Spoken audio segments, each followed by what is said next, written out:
A la luz de Krishnamurti, mi único interés es hacer que los hombres sean absoluta e incondicionalmente libres. Conducción: Horacio Bello. Con la colaboración de Gustavo Litterman, Juliana Flores y Pablo Cruz.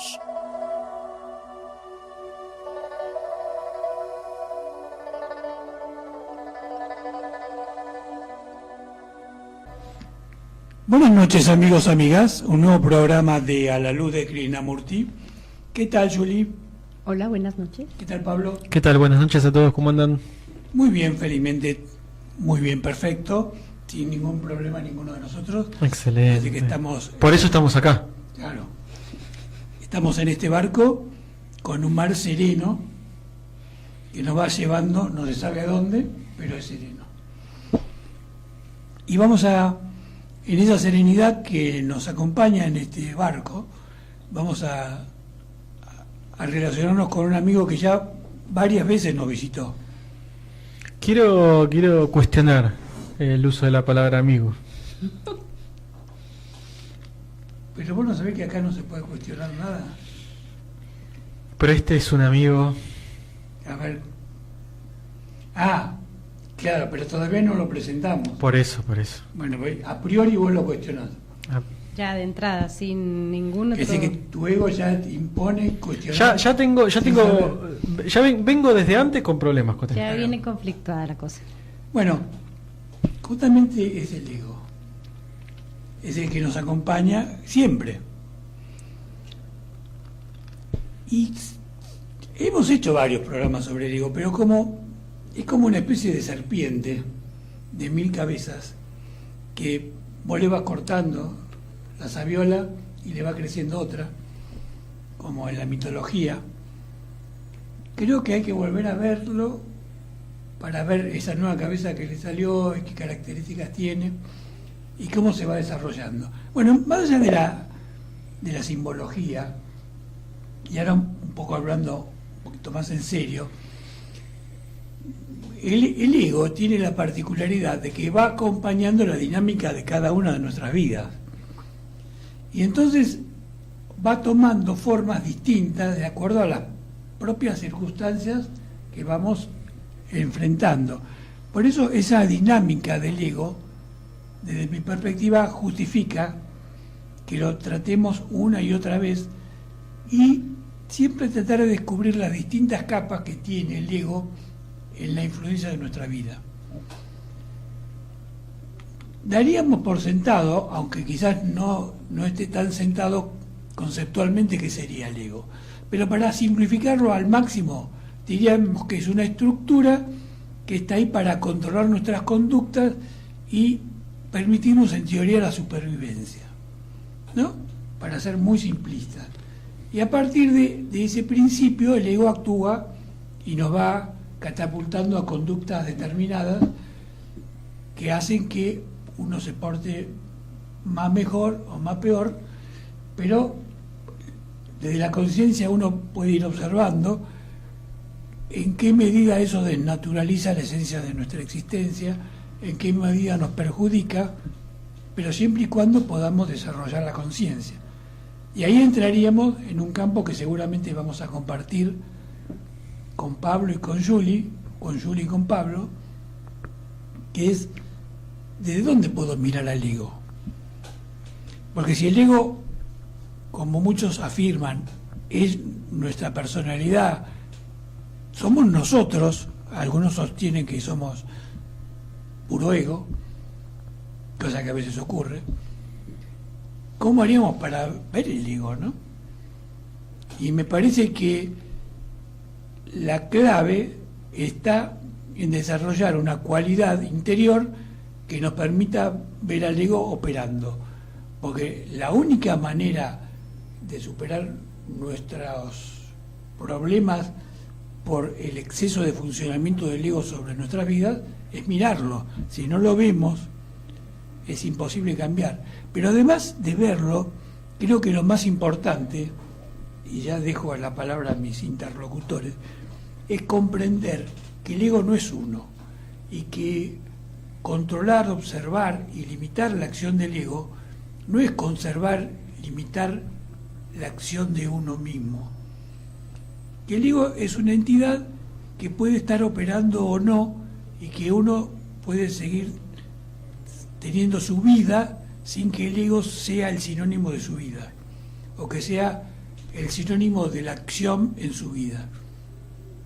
Porque de esa manera uno va confiando en que en la medida que uno neutraliza la acción del ego, no está neutralizando la acción de su vida. Y se va convenciendo que no siempre es necesario el ego para actuar, no siempre el ego es el que te da los mejores consejos, no siempre el ego es el que tiene razón. Pero para eso hay que desarrollar esta cualidad que quizás muchos no tienen, que es la de la observación desde algo que yo llamo la conciencia, pero que podría llamarse de muy distinta manera, ¿no? Sí, es muy sutil, constituye tanto a lo que somos que resulta complejo descifrar la sutileza en la que se mueve, con la que se constituye también. Tal vez hay un camino muy interesante que siempre propone Pablo, y es ver todo lo que no es. Y cuando observamos nuestra personalidad y nuestros hábitos, con esto me refiero a los internos, a los caminitos que solemos transitar en nuestra mente, en nuestros pensamientos, en nuestra manera de ver la vida, en nuestra secuencia de creencias. Si despacito vamos como poniendo las cosas en su lugar, esto es lo que pienso, esto es lo que creo, esto es lo que me gusta, esto es lo que siento por mí, podemos de repente ir visualizando, es un velo que atrapa todo, que envuelve todo el ego. Es como una presencia difícil de percibir, pero que está tiñendo todo. Me gustaría encontrar una palabra que yo pueda sentir más acertada, pero ahora no me sale, como este velo que envuelve.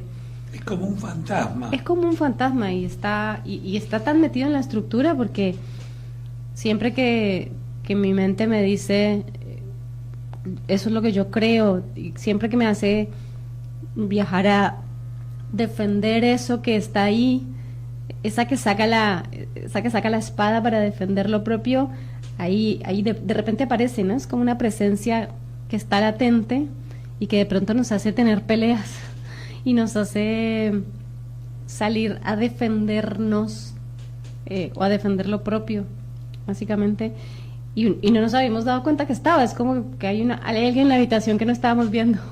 Entonces sí pienso que ir diferenciando cuando es una cosa o la otra podría ayudar a este propósito de poder observarlo al ego. Me toca a mí. Sí, bueno, hay más gente. El ego no quiere hablar. Está acá, pero no quiere. Mientras vos, Juli, hablabas, yo pensaba que viste que es escurridizo tratar de definir el ego. Es como una cosa que y me puse a pensar por qué algo tan mecánico es tan escurridizo de definir, ¿no? Si se supone que lo que dominamos es la mecánica. Pero desde mi experiencia creo que parte de la razón por la cual es tan difícil de encasillar o categorizar es porque es por sobre todas las cosas dicotómico, es decir, en el sentido de que está compuesto de cosas que son contrarias o incompatibles entre sí, como por ejemplo la dualidad, que hace que se produzca desde nuestra perspectiva, desde nuestra propia perspectiva, una dicotomía entre dos cosas que no deberían estar en el mismo lugar, o que por lo menos de acuerdo a nuestras creencias no deberían estar en el mismo lugar, como por ejemplo un deseo en particular que a su vez está condenado por una creencia moral o social que está muy justificada dentro de ciertas reglas lógicas, pero aún así convive con el propio deseo que pone en jaque a esa creencia. Entonces, yo creo que la palabra entidad puede ser una palabra que genera problemas, porque decir que el ego es una entidad es hablar de una especie de unidad, y yo quiero cuestionar eso, quiero ver si lo podemos cuestionar, porque no sé si es una sola cosa el ego o es el producto de muchas cosas que chocan entre sí, movimientos del pensamiento, distintas cadenas de pensamiento, la cuestión fisiológica que empuja en una dirección y que esa dirección puede chocar con una creencia o con un trauma. Yo me gustaría cuestionarlo, porque si si parte de nosotros es esa dicotomía que nos genera en principio conflictos a nosotros mismos para luego estar preso de reacciones cuando nos encontramos ante un conflicto o ante algo que biológicamente reconozcamos como amenaza, que ponga en jaque ese mandato de supervivencia ancestral que tenemos. Yo creo que ahí hay un combo, una confluencia de muchas cosas, que todas esas cosas quizás tienen un único fin, que es la continuidad de nosotros mismos, y que en pos de eso sí lo vivimos como una sola entidad, pero quizás aquello que le llamamos una sola cosa es el último pasito o el resultado o aquello que se percibe, que es primero producto de todas estas cosas que yo mencionaba, que parecen por lo menos chocar entre sí. Quizás tenemos un prejuicio por el cual estimamos que entidad tiene que ser algo coherente en todos los términos, y no debería por qué ser así. Yo puedo tener una entidad que tenga aspectos contradictorios, y la entidad como tal puede seguir operando desde sus propias contradicciones. Ahora, en particular, por el ejemplo que vos das, yo creo que esa dicotomía que vos planteas tiene que ver con la convivencia entre el ego y nuestra naturaleza. El ego es una construcción psíquica, pero nosotros somos más que nuestra psiquis. Y ese más, que sería lo natural, por ejemplo, el deseo derivado de lo natural, comer, sexo, querer plata, dinero, riquezas. Esa convivencia es producto justamente de dos entidades que son de distinta índole. Entonces, más allá de que pueda ser un problema conceptual, me parece que lo que ocurre es que esa contradicción, que obviamente todos podemos observar, no es tanto producto de algo, de una contradicción interna, digamos, del ego, sino de la contradicción que se da en la convivencia de dos aspectos distintos o de raíces distintas dentro de una unidad que sería nuestro ser. Eso es lo que me parece que es importante verlo, porque además podemos ver cómo lo natural, por ejemplo nuestro instinto, muchas veces choca con el ego, te genera el conflicto. Claro, lo que pasa es que ahí yo lo que veo es que primero que hay un narcisismo que es, no quiero decir natural, pero hay una especie de mandato no cultural de preservarnos por sobre los demás. Pero ese es el instinto de supervivencia del que tanto hemos hablado. Claro, pero si como decía Horacio, estas dos cosas, estos dos dominios chocan, lo que se produce en ese choque es una deformación. Por eso podemos justificar cuando generamos un daño, por eso tenemos la forma de de justificar nuestros actos por más corrosivos que sean. Pero ahí inevitablemente en el que gobernó la acción fue el ego, ahí no hubo conciencia, no hubo observación. No, observación seguramente que no hubo, pero sí hay una cosa fisiológica que amplifica aquellas reacciones de la mente. Digamos, por ejemplo, si yo estoy en una situación que es peligrosa, yo voy a sentir adrenalina, se me va a expandir el pecho, se me va a llenar el torrente de hormonas y cosas que no me acelerar el pulso. Claro, no voy a poder dormir por más que quiera, en fin, cosas que hemos atravesado todos. Ahora, eso se convierte en una especie de círculo vicioso, porque eso a su vez energiza creencias y mandatos y reacciones automáticas, y se produce esta especie de círculo vicioso donde la mente tiene una reacción en el cuerpo y el cuerpo a su vez es la nafta en ese estadio, no es la nafta para empoderar a la mente en que siga rumiando. Entonces se produce como una especie de círculo vicioso, y quiero decir como de sinergia, en donde trabajan en conjunto, o mejor dicho, una parte alimenta a la otra y la otra a la una, y eso también es parte de una deformación o de un proceso que ocurre por fuera de la mente y que termina teniendo una incidencia en la mente. Es que para mí uno de los estadios más importantes del ego es el cuerpo. Está ahí, está en el cuerpo el ego. Es una de sus grandes manifestaciones y una de sus grandes herramientas también. Nosotros frenteamos con el cuerpo, observamos al cuerpo, alimentamos el cuerpo. Está súper manifestado en el cuerpo, el ego.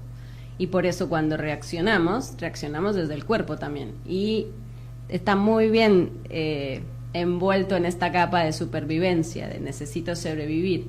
Y en esa misma línea tienen que sobrevivir mis ideas, preponderar sobre las demás mis opiniones, ser más importante que las demás mis sentimientos, y desde ese estadio sale como a defender todo eso, pero porque sigue siendo un estado de supervivencia. Cuando eso deja de tener sustento y a través de respiración, observación y conciencia vamos a parar a dónde estamos y podemos regular, nos damos cuenta que no hay tal cosa como esa necesidad de supervivencia. Eso seguro. Yo igual estaba hablando de una etapa anterior en donde el ego tomó posesión de uno. Sí es cierto, yo coincido que en estadios más calmos se vive distinto, se puede observar distinto y se puede abordar distinto, y supongo que en mayor o menor medida todos lo vivimos en algún momento. Yo igual estaba hablando de, digamos, la etapa en donde la reactividad o las creencias que se retroalimentan entre sí toman posesión de uno, llevándonos a estadios donde perdemos el control, incluso por más que no nos vayamos a las manos ni nada, podemos estar quietos y tener aspecto de Dalai Lama y por adentro estar efervescente. Claro. Porque tiene eso también. Por supuesto. Y además me parece que yo haría dos agregados a lo que estuvieron hablando, que es muy interesante. Primero, que hay que volver a esta idea de que esa dualidad es superable en la medida que tu conciencia se amplía. Pero por otro lado, que sería la otra cara de la moneda, también es cierto que por más que vos tengas la conciencia ampliada, no estás exento de que te vayas al cuerno en algún momento, porque por lo menos en este estadio no existe la seguridad de que tu conciencia va siempre a dominar las situaciones. Va a haber circunstancias en las que o el ego prevalece, o tu necesidad natural prevalece, o instintiva, y eso va a generar un conflicto, y ese conflicto va a llevarte a perder la estabilidad. Claro, sería interesante que analicemos el por qué, a pesar de ver determinadas cosas, uno no está exento de que esto vuelva a ocurrir. Y además es muy importante para ser realista. Claro, tal cual, porque si no uno cree que llega un supuesto estadio de iluminación y Es lo peor que listo. puede ocurrir, porque la soberbia te invade.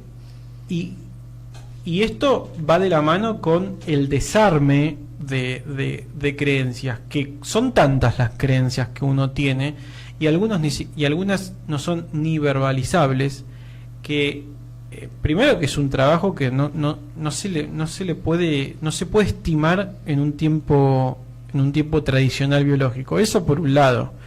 Es muy relativo a uno y es muy relativo a las circunstancias, y tenemos que decir que venimos acumulando desde vaya a saber cuándo. Entonces, bueno, Quizás no se acabe nunca el trabajo. quizás no se acabe nunca, y quizás no se acabe nunca porque mientras desarmamos corremos el riesgo de que se armen nuevas. Claro, porque el ego se ocupa por ahí de construir una idea alrededor de tu supuesta superación. Entonces vos decís, ahora hago yoga y hago om, qué bien que estoy, qué sereno. Entonces el ego construye todo un discurso en el que destaca mis virtudes a partir de que hago om, y después es el ego que se dispara dando explicaciones de lo equilibrado que estoy. Claro, porque y también hay una realidad, que hay una cosa que tiene que ver con los ciclos en la vida y con las etapas en las que uno va transitando, que siempre que las transita por primera vez, independientemente de que sea la primera, la segunda o la tercera etapa, es lo mismo. Si yo a los 10 años me apego a una bicicleta y en algún momento logro desarmar esa creencia, no estoy exento de que 20 años más tarde esté apegado a un hijo. Seguro. No estoy exento, no es lo mismo, no es lo mismo. Y el peso y la incidencia implican que que tengas que poner la carne al asador de una manera en que no necesariamente llegues bien a esa o te alcance, porque siempre tenemos como esta cuestión infantil respecto a cómo abordamos una nueva etapa. Es decir, somos infantes siempre en una nueva etapa. Claro, pero creo que además hay que aceptar que el ego tiene una dinámica que hace que siempre se esté ayornando. No es algo estático. Entonces, si vos crees que dominaste el ego, entre comillas, es factible que lo domines en este estadio, pero el estadio se va, mejor dicho, el ego se va actualizando como una compu. Entonces, lo que vos crees que superaste es un momento circunstancial, porque van a ocurrir cosas a partir de las cuales tu ego te va a dar nuevas órdenes y vos te vas a sorprender con una reacción que decís, pero si yo esto ya lo tenía superado. Bueno, es muy interesante, porque también ahí hay una confusión con lo que se supera, porque también hay una realidad, que es que cuando el tiempo pasa lo suficiente y por esas cuestiones de la vida uno cambia su entorno, puede ser que tenga la puntería de que aquello que lo traumó en el pasado, que se dispara con distintos estímulos, esos estímulos pueden no estar presentes. Entonces, en la nueva realidad, si no están presentes en la nueva realidad, la sintomatología del trauma no se expresa. Claro. Y uno, como no vive los síntomas, se cree que ya pasó. Claro. Lo que pasa es que ahí tenemos un agente nuevo del que no habíamos hablado, y es el tiempo. Porque la mente cree que lo que hoy experimenta como memoria, que es algo que ocurrió en otro presente, lo toma como ganancia, tal vez, lo toma como pasar un nivel en el juego, digamos. Y en realidad es un nuevo presente, es una nueva situación. Lo que ocurre es que si no hay observación y si no hay proceso de reflexión sobre el mismo trauma, entonces no se identifica que muy posiblemente se está volviendo a, digamos, a una representación, pero no necesariamente es lo mismo, porque uno adentro no es lo mismo, porque la vida está fluyendo y porque es siempre un continuo presente. Claro, lo que pasa ahí es que quizás estaría, yo coincido en lo que vos decís.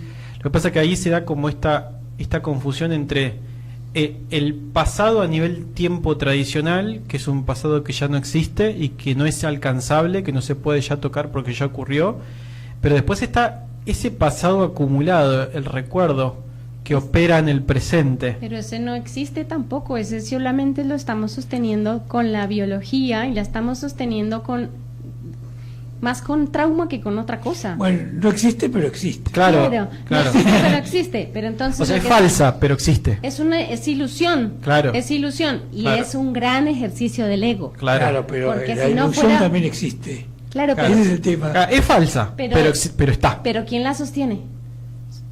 El ego, claro. Entonces, Sí. si realmente lográramos comprender que eso que nosotros estamos entendiendo como recuerdo de lo real es una ilusión, perdería sustento, pero todavía no hemos llegado a ese estado de conciencia para lograr quitarle tanto peso emocional, porque es emocional ese... Es muy interesante.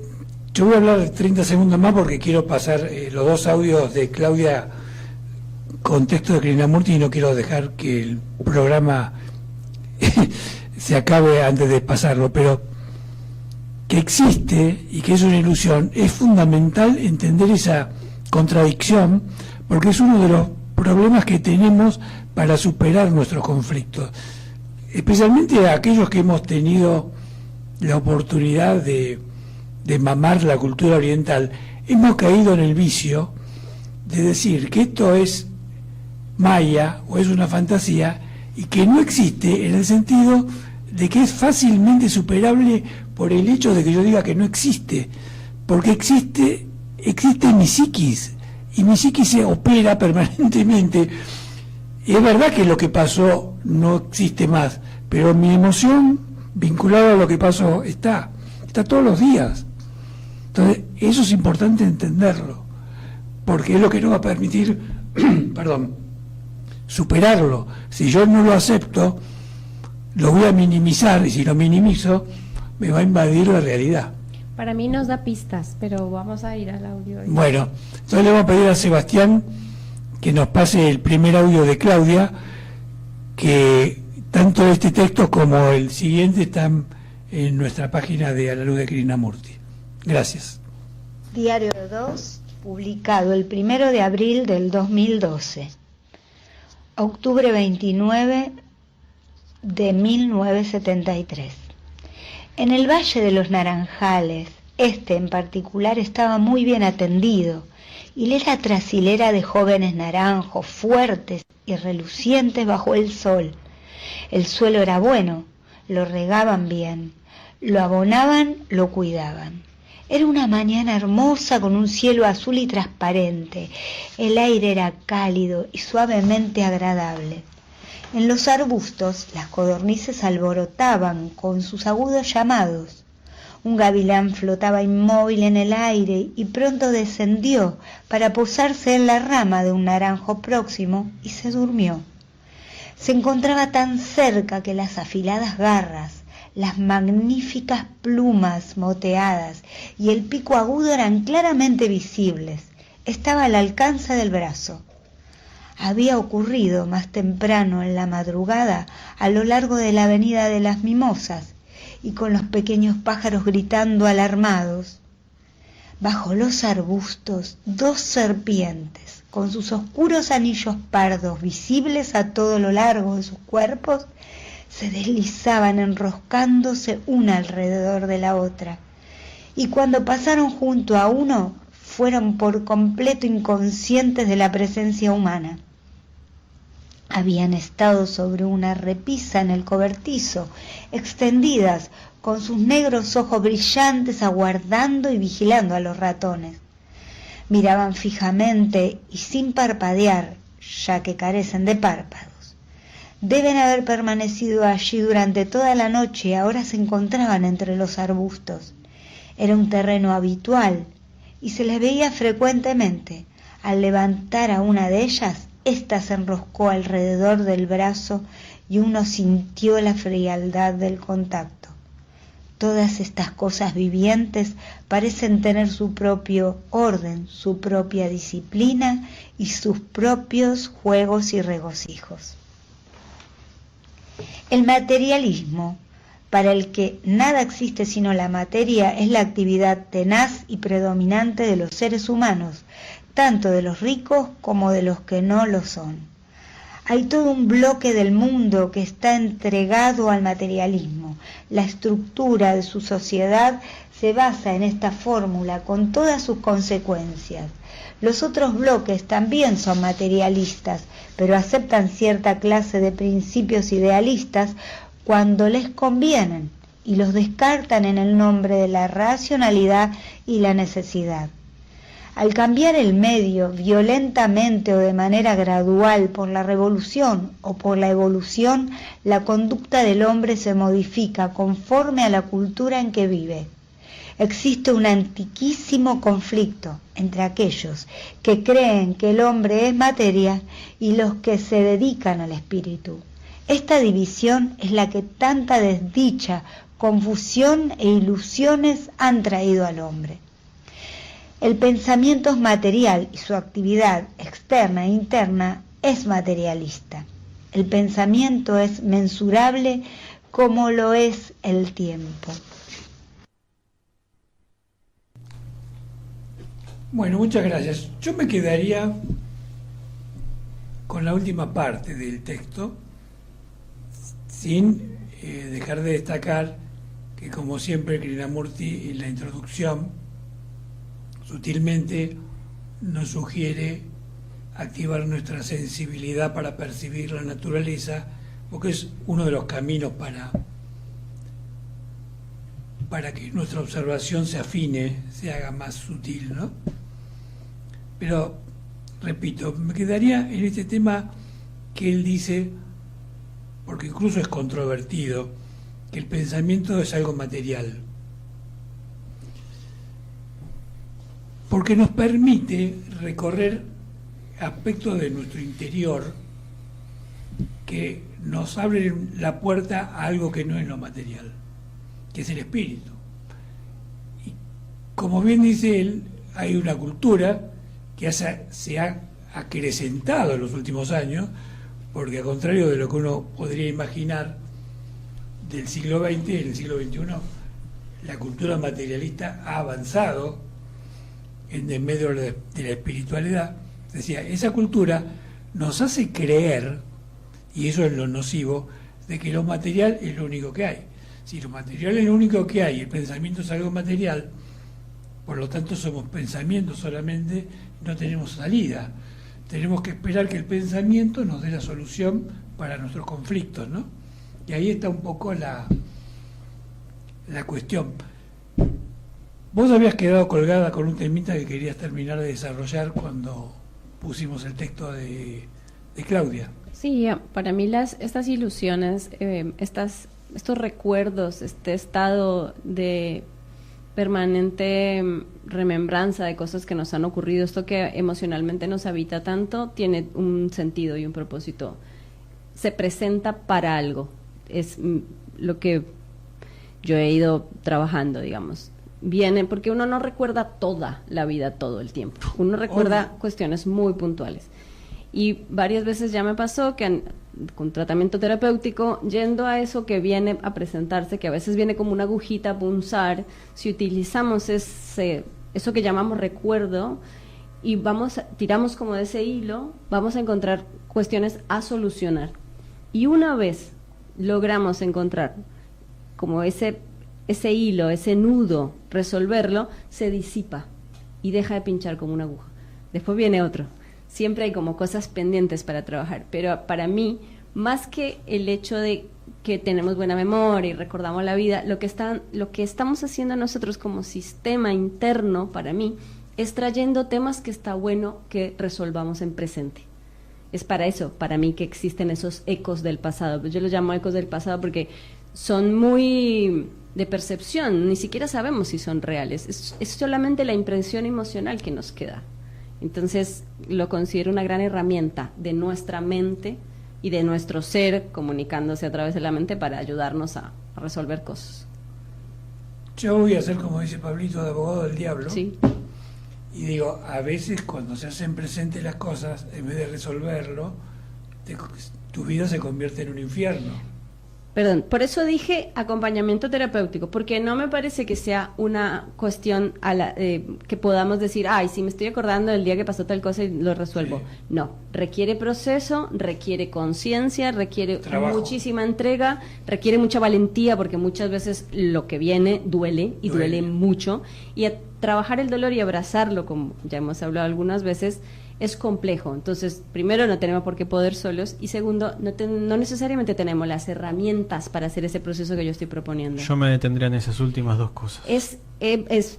Yo hablo desde el lugar de que he hecho terapia la mayor parte de mi vida, entonces a través de trabajo muy acompañada es que he podido llegar a esto. No es que me siento a tomarme un café y lo resuelvo, ¿no? Además, el poder resolverlo solos, o el tener que resolverlo solos, es una creencia más. Claro. ¿Quién dice? Claro. ¿Quién dice?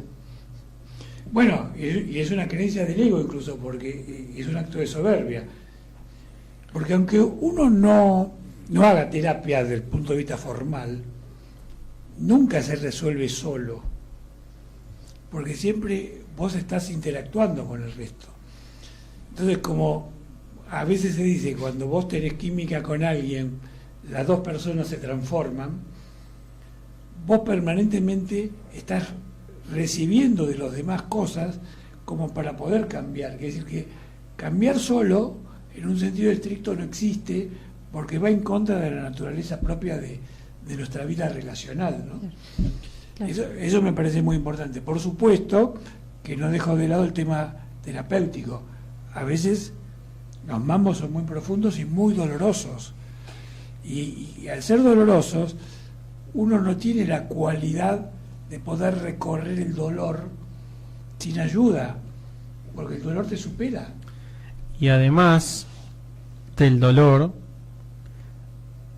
hay creencias que toman determinada forma que resultan tener un rol de bloqueo Claro. ante la oportunidad de ver o de desarmar la cosa en cuestión, porque no hay que subestimar la diversa capacidad que tienen las creencias para tomar formas muy intrincadas que pueden ser realmente, más allá de desafiantes, pueden ser realmente un punto de no retorno en el que uno solo no pueda seguir desarmando nada, no pueda seguir tirando del hilo, como decías vos, Juli.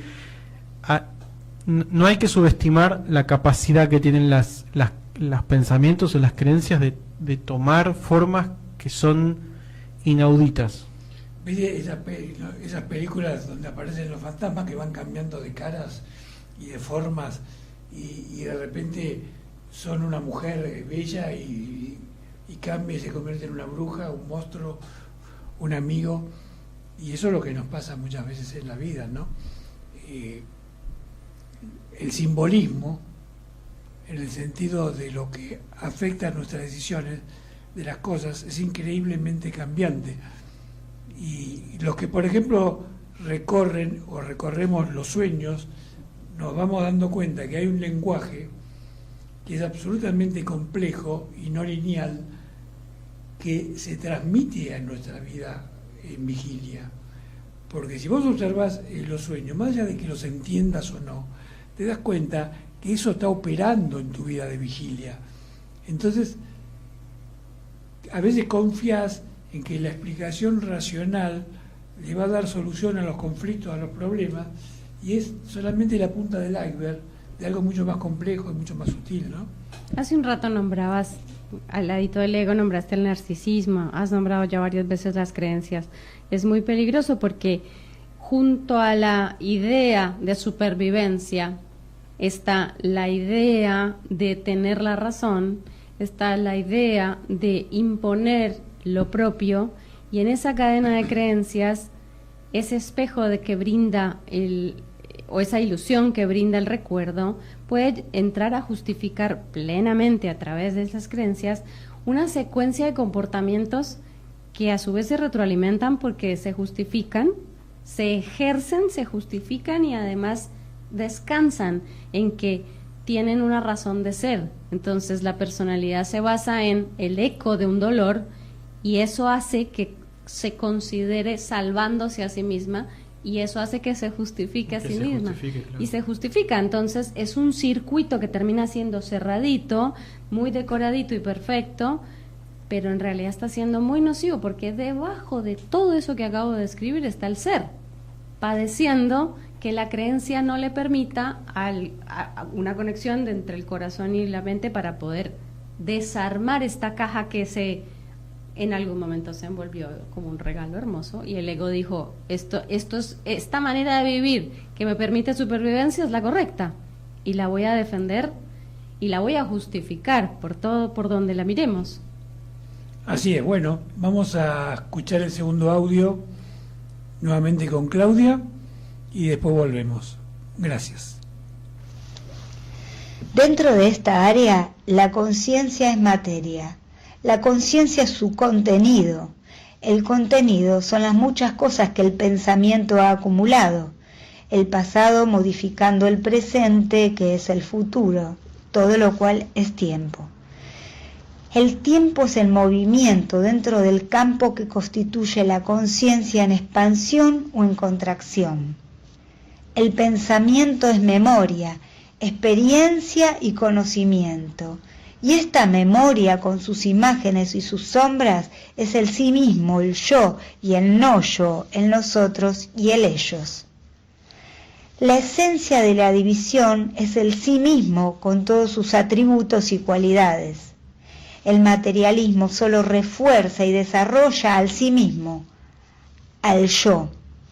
Este puede identificarse, y de hecho se identifica con el Estado, con una ideología, con actividades del no yo religioso o seglar, pero siempre permanece siendo el yo. Sus creencias son autofabricadas, como lo son sus placeres y temores. El pensamiento por su misma estructura y naturaleza es fragmentario, y entre los diversos fragmentos están el conflicto y la guerra, las nacionalidades, las razas y las ideologías. Una humanidad materialista se destruirá a sí misma, a menos que el yo sea totalmente abandonado. El abandono del yo es siempre de importancia fundamental. Y es sólo a partir de esta revolución que puede crearse una sociedad nueva. El abandono del yo es amor, compasión, pasión por todas las cosas, por los que mueren de hambre, por los que sufren, por los que carecen de hogar y por el materialista y el creyente. El amor no es sentimentalismo o romanticismo, es tan poderoso y terminante como la muerte. Poco a poco la niebla que venía del mar llegó, como en olas enormes, a los cerros occidentales. Se plegaba sobre los cerros, penetraba hacia abajo en el valle y pronto llegaría hasta aquí. El tiempo refrescaría con la ya cercana oscuridad de la noche. No se veían estrellas y había un silencio completo. Este silencio es factual. No es el silencio que el pensamiento ha cultivado y en el cual no hay espacio. Diario 2, Editorial Edasa, páginas 109 a 111. Bueno, muchas gracias. Bueno, hemos completado esta visión que Krishnamurti nos plantea, que irá reafirmando este concepto, ¿no? Y nos plantea un desafío que quizás en estos minutos que faltan podemos tirarlo sobre la mesa, y ¿es factible abandonar el yo, como lo dice Krishnamurti? Es una pregunta como para poder ocuparnos de ella, ¿no? No sé si vamos a convertir un sacrilegio. Si te digo que sí, me tengo que levantar y me tengo que ir. Y si te digo que no, también me tengo que levantar y me tengo que ir. Igual es interesante lo que ocurre en la mente cuando uno hace el ejercicio de quitar el yo. Si el yo no existe, ¿qué pasa? La mente queda como mareada y es un interesante momento. A mí me resultó interesante hacerlo. Digamos que él no dice que hay que eliminarlo, sino que hay que abandonarlo. Creo que hay una sutileza que está vinculado a que el eje de tu vida no sea el yo. Y en muchas otras charlas, en muchas otras conferencias, Krishnamurti hace hincapié, quizás con un poco más de claridad, en este aspecto. Es decir, nunca hay que reprimir nada, porque va en contra incluso de la libertad que él pregona. Si vos reprimís, lo único que lográs es que siga viviendo escondido y que siga viviendo, ¿no? Y si algo tiene que morir naturalmente. Por lo tanto, desde mi perspectiva, a eso que es lo que se refiere él. Yo quería destacar algún par de cosas que tienen que ver con la vida práctica, y creo que a todos nosotros nos ocurre, y es que cuando fracasamos en el intento de superar una situación en la que el ego se adueñó de nosotros, caemos a veces en depresión, caemos en una sensación de derrota personal. Y a mí me parece que eso ocurre, incluso por experiencia propia, por algo que muchas veces no observamos, que es sobrevalorar la capacidad que hemos desarrollado de control de nuestra vida, de control de nuestras reacciones. No asumir nuestras limitaciones. Y ahí es cuando cometemos muchos errores, porque también está la paradoja de que no asumir nuestros errores se da porque nuestro ego está presente. Porque, como yo decía hace un rato, como el ego toma 1000 formas, una de las formas que toma es decir, ya la tengo clara. Sí. Y no la tenés clara un poco, porque de repente te ocurre algo y te vas de tu eje, ¿no? Yo solo quiero agregar que así como describiste que a veces frente a la frustración se deprime, hay otro peligro del ego frente a la frustración, es redoblar la apuesta. Claro. Es como el otro lado. Es otro extremo. Sí, claro. que también es muy nefasto y peligroso. Recién vos dijiste asumir nuestros errores, y yo observaba dentro mío en el momento que vos dijiste eso, cómo la mayoría, si no todas, las palabras o frases ya están reservadas a una creencia o a un pensamiento. Por ejemplo, asumir nuestros errores, lo que te dispara es tener la culpa o ser crítico. Ser crítico. Crítico de nuestro. Para mí va por el lado de responsabilizarse. Está bien, pero hasta que no lo cuestionas reactivamente, toma tu creencia. Que bueno, en mi caso, mi creencia es ser crítico de mis errores. Que nada tiene que ver con lo que Krishnamurti está diciendo. Está implícito. Ser crítico de los errores está implícito. Yo en eso estoy de acuerdo con vos. Tiene una sutileza, porque si yo digo asumir los errores, si bien creo que se entendió a qué me refería, también tu escala de valores puede hacer que vos tengas una actitud crítica por tus errores. Entonces por ahí es más fuerte la actitud crítica porque tuviste errores que el hecho de asumirlo. Porque casi todas las palabras o frases están ya guardadas con un contenido en particular. Contenido emocional, además.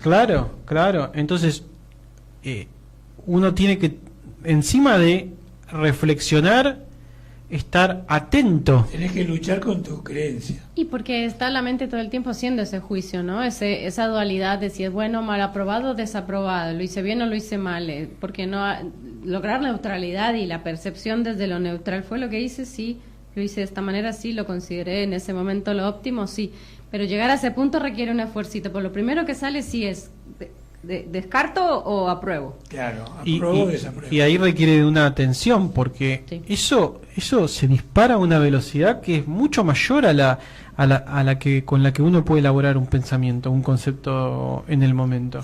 Es mucho mayor. Entonces, viene la preforma. Claro. Sí. Claro. Sí, es sí. La velocidad con la que se disparan las creencias es algo que no hay que subestimar. Por eso, como decíamos hace unos minutos, el trabajo no termina nunca, porque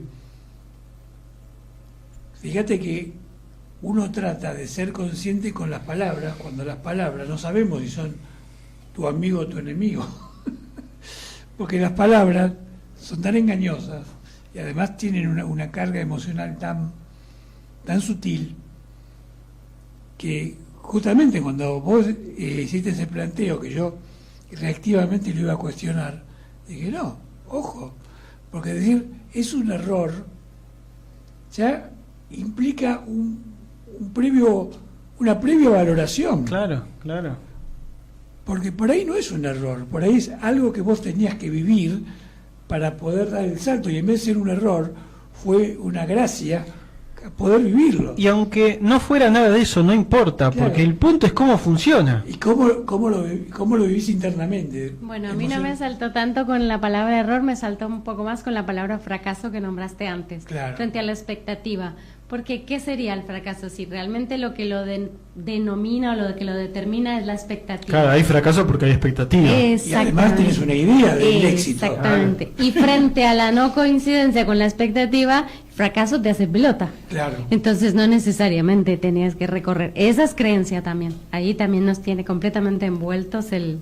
Es que es esto de que tiene sentido, ¿no? Porque las palabras no vienen del Congo belga, vienen de Bueno, de Congo belga. Bueno, sí. Algunas palabras han venido. Sí, porque dicen que No, pero no la vienen, humanidad no nació vienen- ahí. sí, no vienen del cosmos. Sí, claro. Entonces, y sí, es un círculo vicioso, porque Sí. entonces, todas las palabras y frases, en mayor o menor medida, están reservadas contra ciertas creencias.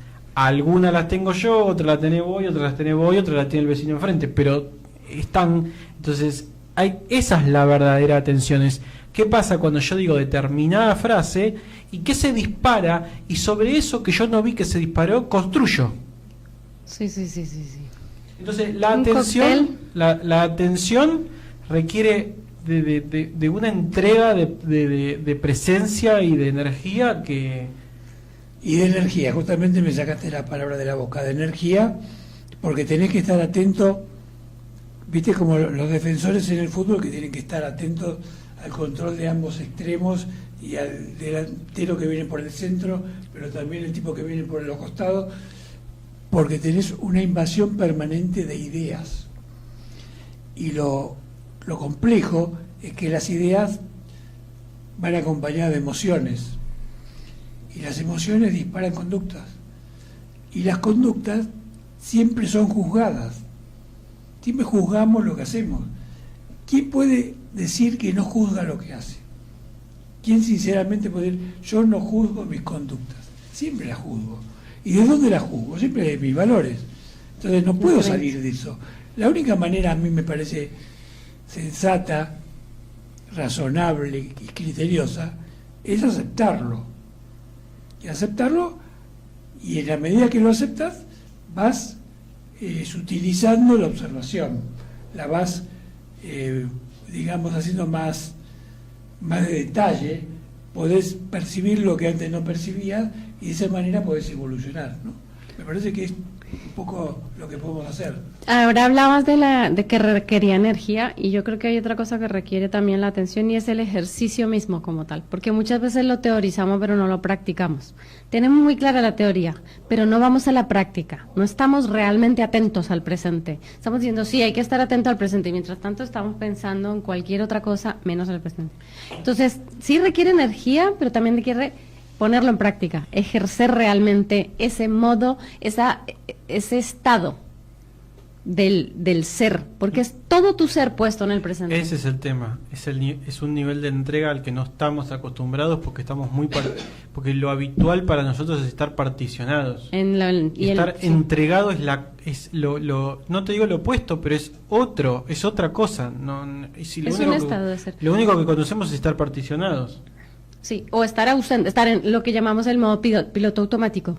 Y estar presente requiere y yo sí creo que cuando cambia a ese estado de ser, ya no requiere tanta energía, porque se potencia a sí mismo. Entonces ya no hay que ir a buscar recurso extremo o extra. Claro, porque La batería se carga sola con un dínamo que tenés nuevo. Exactamente. Es como un coche. Sí. Cuando vos decías de vivirlo, de actuarlo y que no hacemos la gimnasia, me parece que es uno de los grandes errores que cometemos. Yo lo llamaría escapismo. Es decir, yo llego a una conclusión conceptualmente perfecta y digo, entro en un estado de ananda y vivo desde acá. Ahora, cuando me ocurren cosas que me superan, ¿qué hago? Me retraigo, me aíslo, me escapo, porque si yo tengo que enfrentarlas, la voy a enfrentar con toda mi emocionalidad aún no superada. Entonces prefiero no demostrarme que todavía no pude superarlo y me escapo. Y cuando hablaba de valentía, yo creo que el concepto de valentía es fundamental. Bancarte, enfrentar tu limitación, bancarte que todavía no lo pudiste superar, bancarte que haces una macana porque todavía te falta mucho recorrer.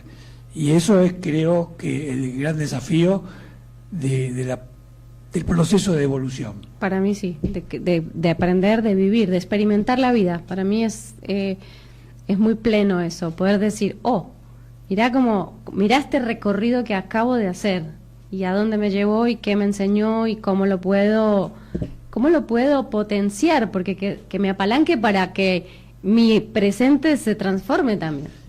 Y no juzgar. Sí, no. Porque si yo estoy inconscientemente dispuesto a juzgar y decir, fracasé, o cómo puede ser que yo tuve esa reacción, que ya es un juicio moral, estás en el horno. Ahí se va la energía. Hasta el próximo martes. Buena semana. Buenas noches. A la luz de Krishnamurti, mi único interés es hacer que los hombres sean absoluta e incondicionalmente libres. Conducción, Horacio Bello. Con la colaboración de Gustavo Litterman, Juliana Flores y Pablo Cruz.